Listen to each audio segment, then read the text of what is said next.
Hello readers and writers, I'm MJ and today we're wrapping up my 23 and 23 indie reads.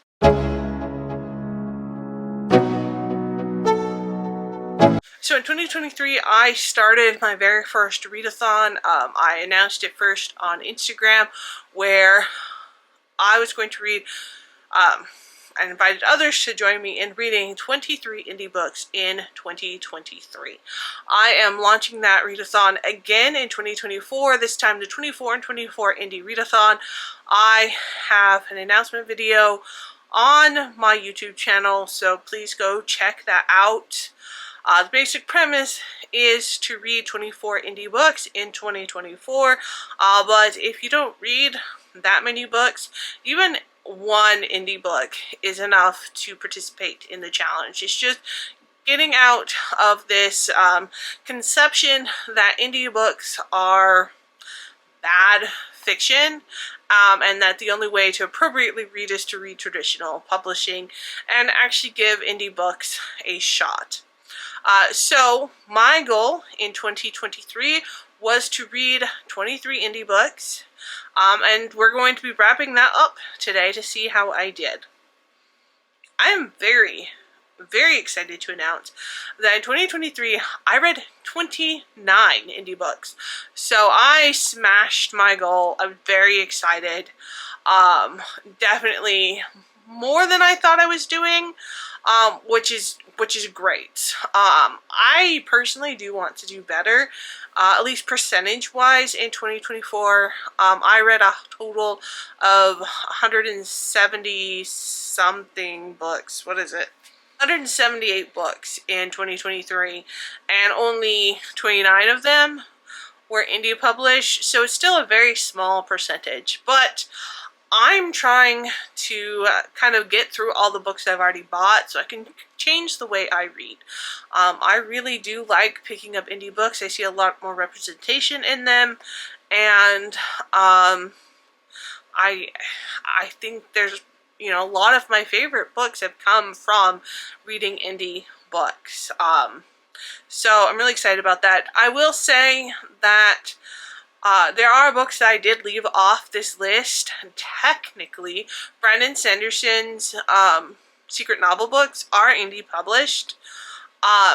I didn't include them on this list. I do think they're going to end up being published by Tor after a certain percentage of time, or already were picked up by Tor. But I'm sorry, he's just too big for me to have put him on this list. So yeah, none of the secret novels are part of these numbers. I will also caveat that I did my best to find the press if they were published by an indie press, or determine if they were self-published. So I will share that information. There is a possibility that there are books I read that are indie that aren't on this list. There was a few I wasn't really sure of, and so I defaulted by leaving them off. It's really hard when you get to those mid-range publishers to know if they're indie or not, and then, like, I don't know, there's so many subsidies of subsidies of subsidies that, like, sometimes I felt myself changing it back to connect it to one of the top 5 publishers. So if I made a mistake, sorry, feel free to call me out in the comments. This is not as easy, honestly, as I thought it would be. But I think I got it right. Alright, so the first book on my list that I read is Mooncakes. This is a graphic novel that is queer and has a non-binary main character. This is the first one I've read, so it was a long time ago, and I don't exactly remember what it is about. I do own it via ebook. I picked it up on, like, one of those book bundle deals. And I mean, I think it was an enjoyable read. I'm not a huge graphic novel reader, so I mostly wanted to read it because, of the queer rep, and sometimes it's just nice to pick up something different. So actually I a few other books in this bundle, or graphic novels and comics in this bundle, that I still need to pick up. So it was definitely, you know, it was definitely fun. I can't say I remember a whole lot from it though. Then the next book that I picked up is The Sword of Kaigen. I believe this is self-published for a bit. I thought it went through an indie publisher, but I went and looked up the information. It did appear to be self-published. The Sword of Kaigen ended up being on my best fantasy list. It is an epic book that was extremely well done. I will say that it's definitely one of the most popular indie published books. It has its own little cult following in the book community, but it's well deserved. It's very, very well done. And it was kind of a safe book, I guess, for me to really start venturing in on my indie published reads. If you haven't picked it up and you do like epic fantasy, I do highly recommend this book. Then I picked up The Unkindness of Ghosts. This is a reread for me. It's one of my favorite books. I found out about it from Bookstagram and only realized that it was indie when I was really going and taking a closer look at my books to make this list. It is published by Akashic Publishing, which is a indie press that does more or publishes more diverse book selections. Now, River Solomon is now a pretty well-known name, at least within the book community, but when their first book was published, was definitely not as well known. So it's kind of cool to see a writer make it through indie publishing. So my next book is Tabula Margonia, The Destiny Thief, and this is a self-published fantasy book. I highly recommend this book to individuals that like Sarah J. Maas.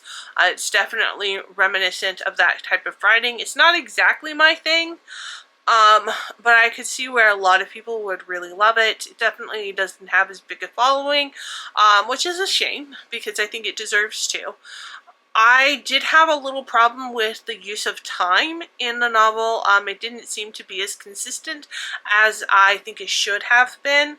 But I think there is a group of readers that will not be as annoyed with that as I was. And again, if you really like Sarah J. Maas and that kind of fantasy, I really think that you should pick up The Destiny Thief. Then I picked up How to Bite Your Neighbor and Win a Wager, and this I picked up because of Rainbow Crate's indie edition.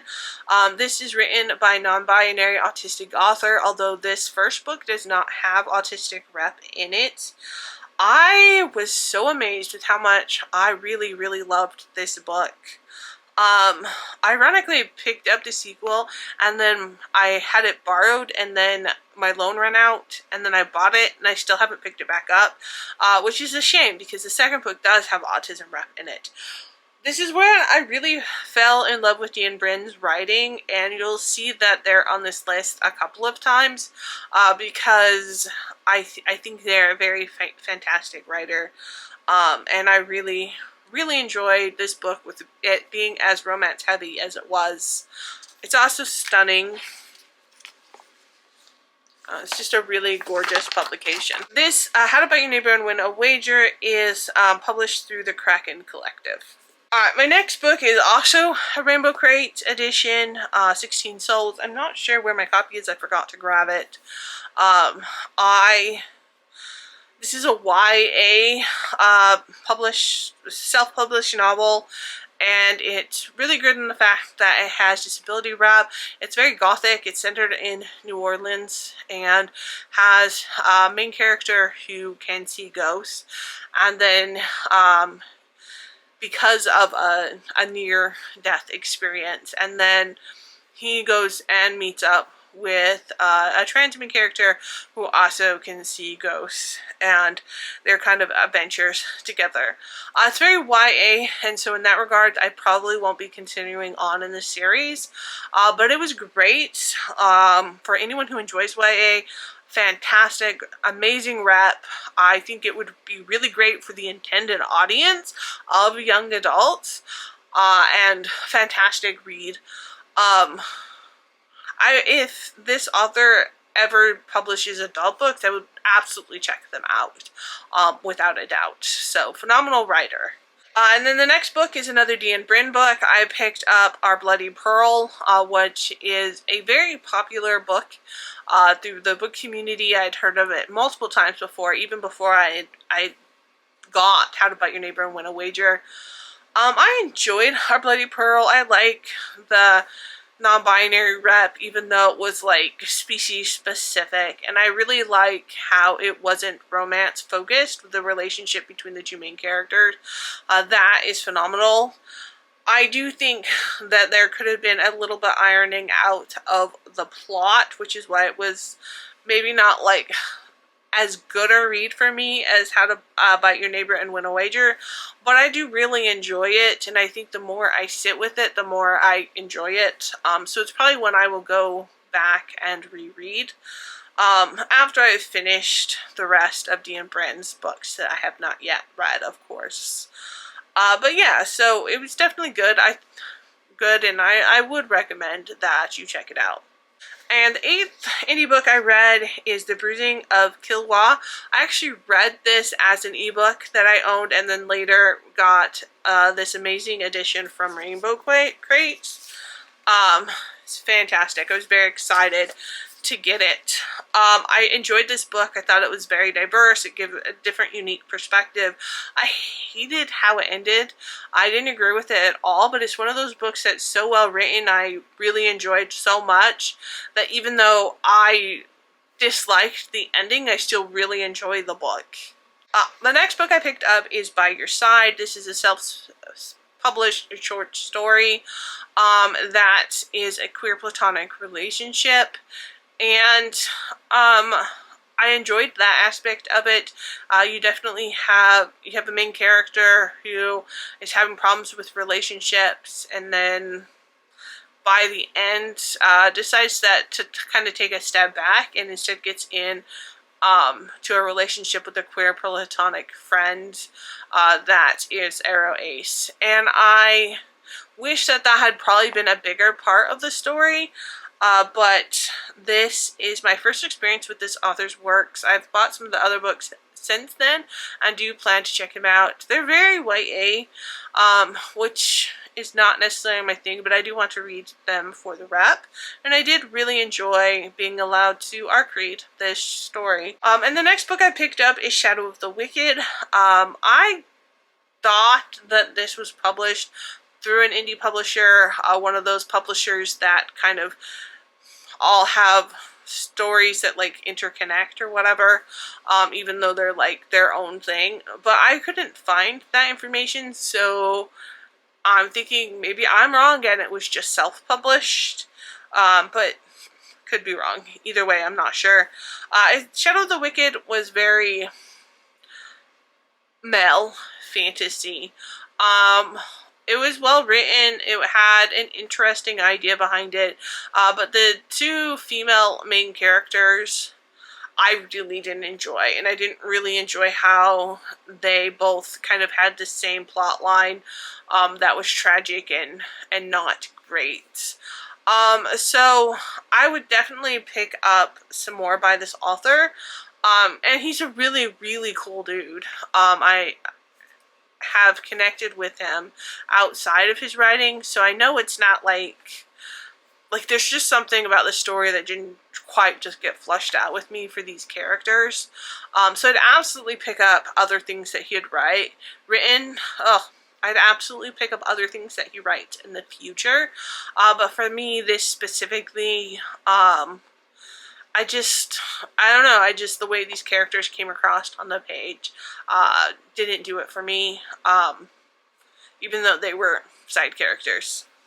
And then next, I arc read The Artifice of Eternity, and this is published through Cosmic Egg Books. So the author actually re-edited in between for me.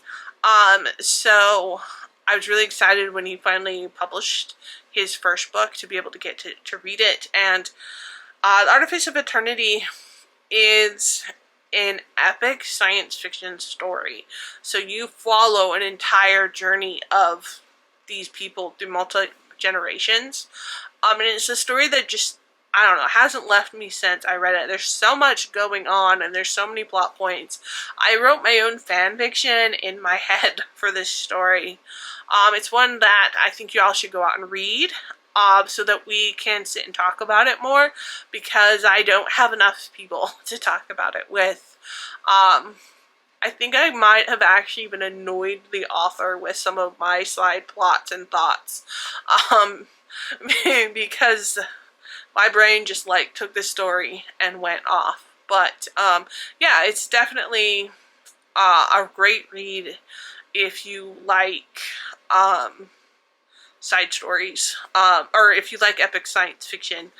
There is one non-binary character who is a drama, I can't even see the word, which I was not a huge fan of. It wasn't horrible, but it's, you know, I appreciate the thought of trying to put the rep in there, so that was definitely appreciated. And yeah, I think I'm very interested to see what he writes next, because I will absolutely be in line to pick it up. Okay, then I picked up The Clan of Mist. This is a self-published romantasy book, and I'm not gonna lie, I'm struggling to remember what it was even about. I know I gave it a good rating, but again, romantasy is not my genre, so that's not entirely surprising. I mean, I do think if you read indie, you definitely should still be reading books that, you know, that are parts of what you would typically read. And it's good to go outside of what you read also. That's not, like, a bad thing, but, with any traditional publish, it means traditional or in publishing, that means that it may not quite click with you as well. So I'm trying to pull up my review. So I said, what I found was a rich fantasy world with detailed world building and well-developed characters. I appreciated the multiple POV perspective, that the relationship that develops makes sense, even though it is a kidnap to lovers' fated mates. Is that a thing? Wow. Yeah, this really was not necessarily my type of thing. No wonder it really didn't stick with me. But definitely, if that is, it sounds like it's really well written. Yeah, so you should give it a try if romantasy is really your thing.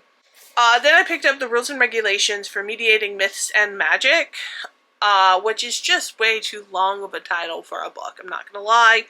I tabbed this book a lot. But I can't say that the tabs are specifically positive things. I didn't really connect with the writing style of this. I know F.T. Lugins is a very well-known author now, but I don't think the writing style of this book exactly jibed with me. I think it was definitely rockier at the start, and then I did start to enjoy it more, but definitely didn't enjoy it as much as I wanted to. The concept behind the story was fantastic, and as I started to move into the book, the tabs started to become a little less snarky and a little bit more actual, meaningful contact that really related to me. Like this quote, "Family isn't all about blood, Bridger. It's about who is there for you and who makes you happy. You can make your own family. Mine happens to be 2 annoying pixies and a werewolf." So yeah, so I had a rocky start for me. I don't know if I'm going to be picked up more by this author. I'm just not sure that the other books even interest me before I read this, and that's okay. It's very YA, and again, that's not exactly my thing. Then I picked up The Mom Group, and this is one of those books that you pick up just, I don't know, it's just, you know, someone I interacted with on um, Instagram wrote it, and so I was like, okay, well, I'll read it, and loved it. It actually is on one of my best books of the year list. And it's interesting because you don't see a lot of indie or self-published books that are like women's fiction or literary, and this is absolutely the case of this. And the main character is complicated. She doesn't always make the decisions that you would want her to make, but life is complicated, and so you can kind of understand why she's doing what she's doing, and I was along for the ride of it. So at times the book itself was kind of slow because we are following the main character's day-to-day actions. But even during the slow part, I was very into the book. I never like wanted to put it down or anything. It's one of those books that is like, I'm amazed that I loved it so much. It's not something I would typically pick up in general. And then it was just to have it kind of click with where I am in my life, to have it be adult and middle-aged, and it was a fantastic read, and I highly recommend, if any of that sounds interesting to you, to go check it out.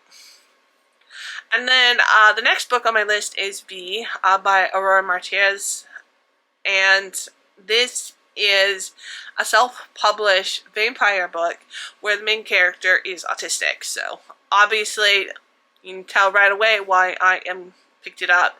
It is own voice for queer autism, and it's very queer normative world, which is fantastic.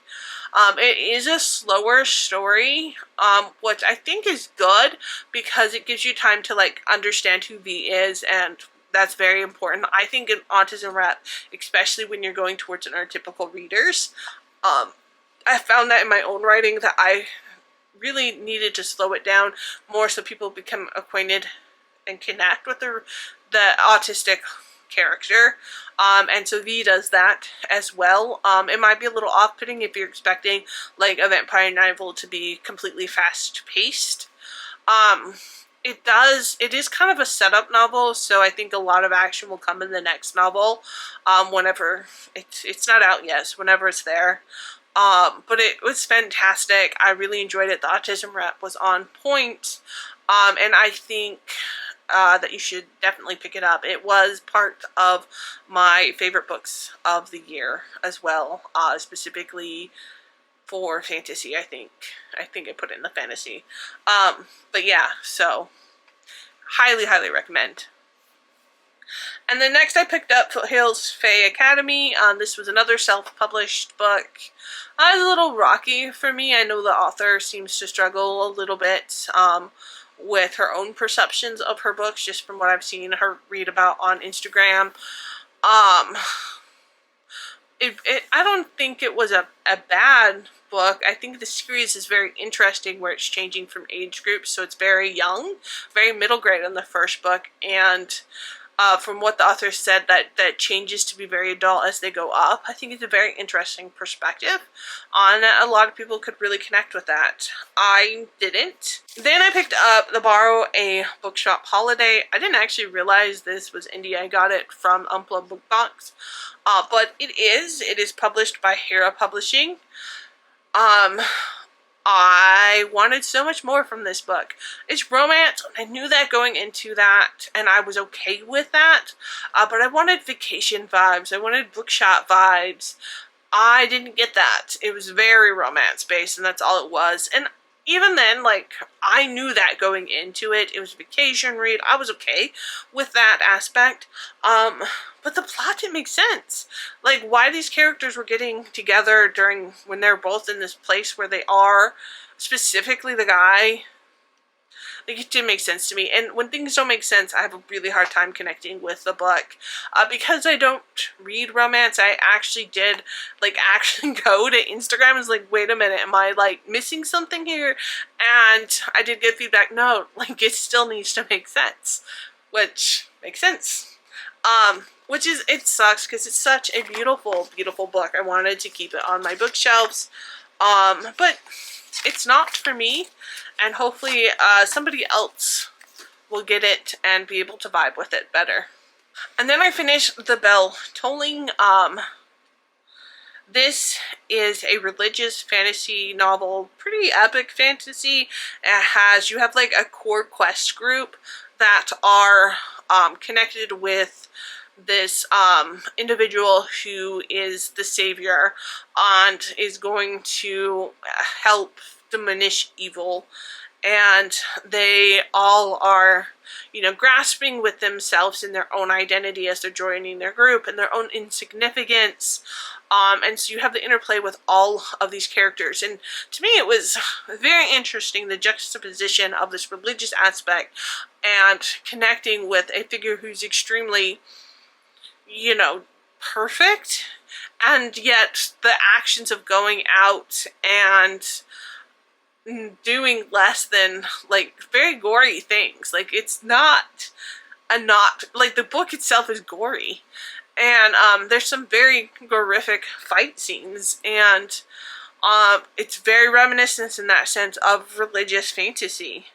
The author, Amina Jamali, is an amazing human being who I would consider a social media friend. So I definitely think you should go and support her if this sounds very interesting to you at all. There is also, I don't know if it's like a prequel companion novel where I think maybe it takes place at the same time, but shows another perspective, just adding so much more to this book. So yeah, if that sounds fascinating at all, I highly recommend you check it out. Then I picked up The Outside by Angry Robot. Angry Robot is an indie press, which I did double check to make sure. I have not actually read a lot of their books, which kind of surprises me because I think I should get more into what they publish. They do a lot more of queer science fiction. So, you know, Angry Books, if you get this and, you know, you want to send me stuff, I'm all here for reviewing it. I do like that, of course, they, you know, the sci-fi Autistic is published by an indie press. It's not very surprising to me that that is the case at all. This book is fantastic. It's on my best sci-fi of the year list, and I will absolutely be checking out more of her works, including like the rest of the series. I also recently found out that she also has a poetry short story collection, so I'd want to check that out as well. Next book is also on one of my favorites of 2023 list, and it is Lucky Penny. And this is a YA thriller book that doesn't sound like it'd be something that I connected to, but I adored this book. I like tore through it, and I can't wait for the second novel.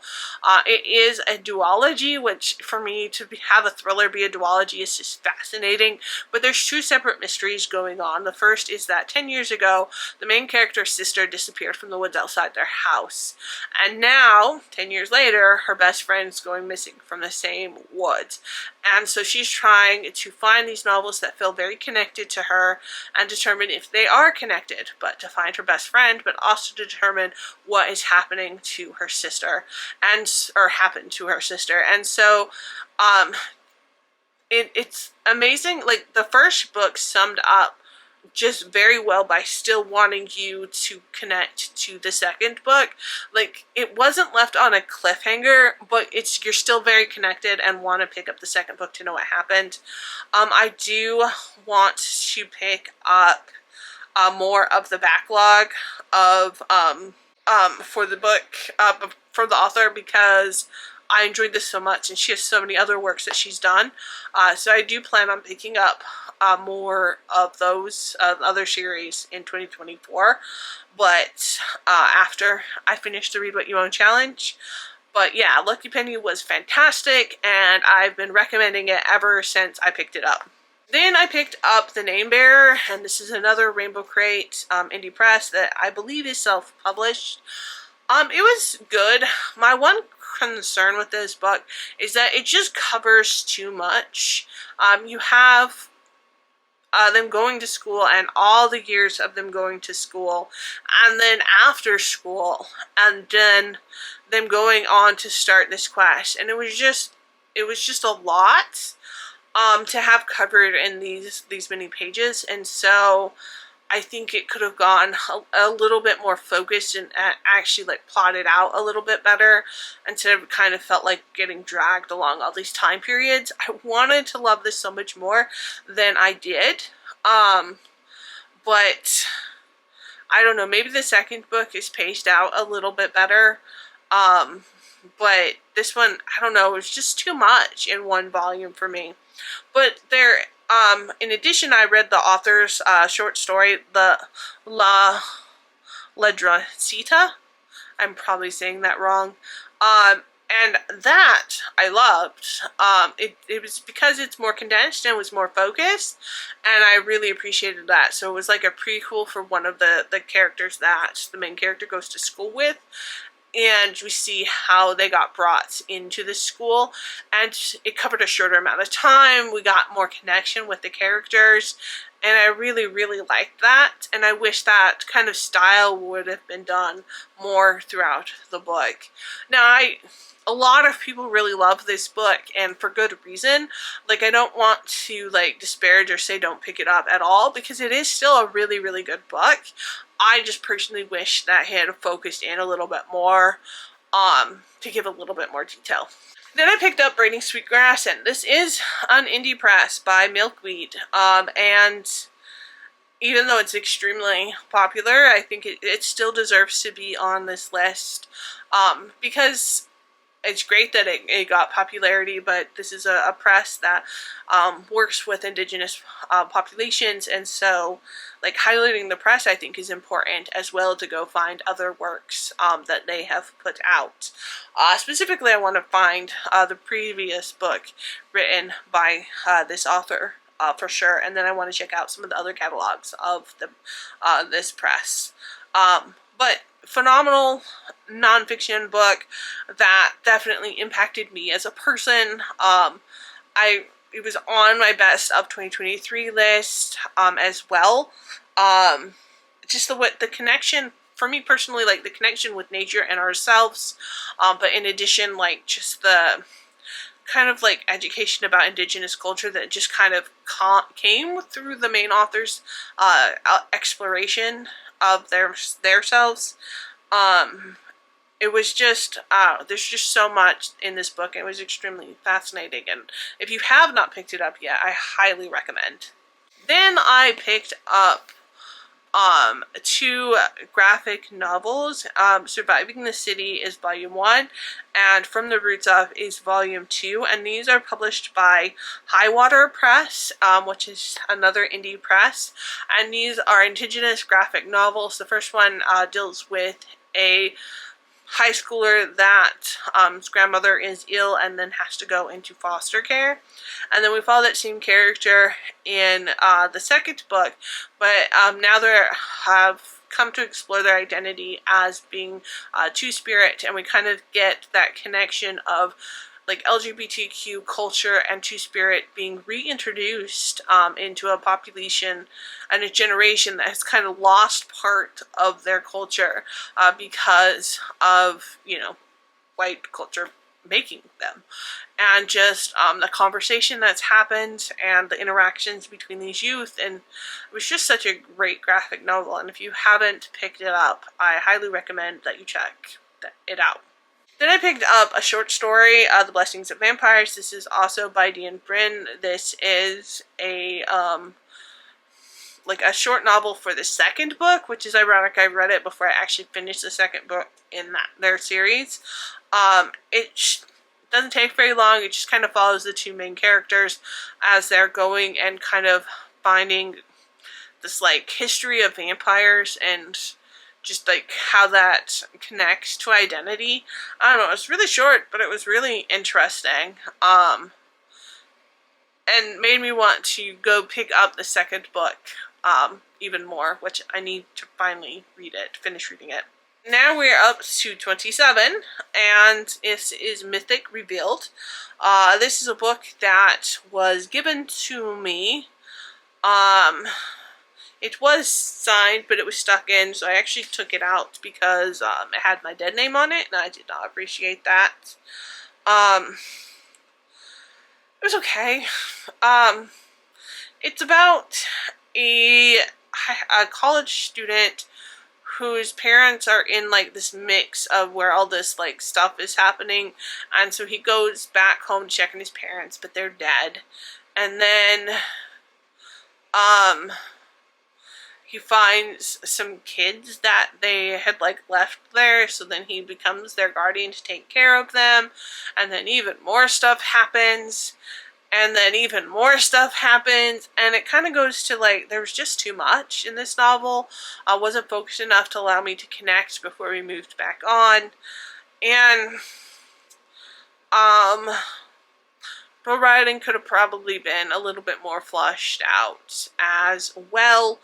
There's weird, like, punctuation choices, like, not consistently, but a couple times it was used like an exclamation and a period, or no, question mark and exclamation mark to end a sentence, which in informal conversation, that's fine, but like in an actual published novel, it was weird, and it wasn't like consistently even used, which I wouldn't have liked anyways, but it's just like randomly thrown in there. It could have just really used a proofreader and a developmental editor. From the acknowledgments, I don't think either were used. But if it's something that interests you, it's still worth picking up. It wasn't a bad book. I finished it. I got through the end. There was definitely enough to keep me interested. But I do think it could have been polished to make it even better. And then we have The Basics of Spellcraft. This I read in December. This is a hard book for me to talk about because there is phenomenal ADHD rep in this for the main character and abysmal autism rep in it for the side characters. And so it's hard to talk about this book because it contains both. The ADHD rep is exceptional. I'm guessing the author is ADHD, but I'm not sure. But the autism rep is horrific. Characters that are expressed as being autistic have no identity, like there's nothing about them that makes them autistic. And then the villain is autistic. So there's only two characters that are autistic. One's a side character that's throwaway trans and throwaway autistic. And then the other's the villain. And it was offensive, honestly. And then they weren't even fleshed out enough to be autistic. For me to find anything that I saw could even remotely attach to them being autistic. But the ADHD rep is exceptional. It does start out with medication representation in it that just kind of trickles off, and I don't know if it just wasn't followed through with by the author, or if it was supposed to be this implication that magic was kind of taking place of medication. I didn't specifically say that, so I think it was just like a thread that kind of didn't get followed through with by the author, because at some point, like, the main character would need to actually go to medication, like, to see a doctor to get refills for the medication, and, so I found that part interesting. I'm holding upside down. There we go. So I found that part interesting, but then, yeah, like, I don't know, like, I don't want to invalidate the ADHD rep, but also I horribly hate the autism rep, and that it makes it very complicated for me, honestly. And then the last indie book that I read in 2023 is I Am Not Your Chosen One, and this actually I put on my best book of the month for LGBTQIA rep. I really enjoyed this novel. It was just fun, and I plan on continuing with this series. I'm not going to say it's perfect, because no book is, well, some books are perfect. I don't think this is a perfect book. There's some parts of it that I would like to have been fleshed out a little bit more, or just kind of like plotted a little bit better, but I really enjoyed it. I really want to continue on with the series. I really liked the bi-representation in it, the queer representation in it, and it was just kind of a fun story. And book 2 is out, so I plan on picking that up to continue on with it. So I'm really glad that this was my last indie read of 2023 to go out on a positive note. I mean, you can see I have a mix of books that I really love and books I didn't enjoy so much. And I guess that's kind of the thing with indie reading, is it's the same as traditional publishing. You have books you like and books you don't like as well. Some of the same complaints I have for indie books I have for traditionally published books. And there's this ongoing discord of people choosing not to read indie books because they think they're going to automatically suck.